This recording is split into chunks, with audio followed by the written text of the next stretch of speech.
ICC champions trophy 2025 ప్రారంభానికి ముందు team India ఆటగాళ్లకు బీసీసీఐ షాక్ ఇచ్చినట్లు తెలుస్తోంది. ఆటగాళ్ల క్రమశిక్షణకు సంబంధించి బీసీసీఐ తీసుకొచ్చిన కొత్త గైడ్లైన్స్ ను ఛాంపియన్స్ ట్రోఫీ నుంచి అమలు చేయాలని నిర్ణయించినట్లు సమాచారం.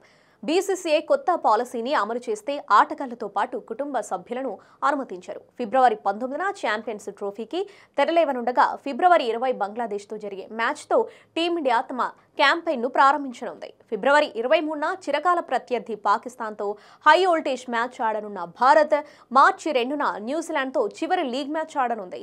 భారత్ మ్యాచ్లన్నీ దుబాయ్ వేదికగానే జరగనున్నాయి. బీసీసీఐ తీసుకొచ్చిన కొత్త గైడ్లైన్స్ పాలసీ ప్రకారం 45 రోజులకు పైగా ఉండే విదేశీ పర్యటనల్లోనే కుటుంబ సభ్యులను అనుమతించాలి. అది కూడా వారక్కడ 2 వారాలకు మించి ఉండకూడదు.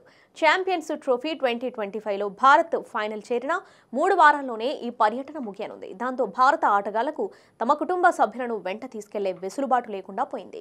ఒకవేళ మినహాయింపులిస్తే కుటుంబ సభ్యుల ఖర్చులను సదరు ఆటగాళ్లే భరించాల్సి ఉంటుంది.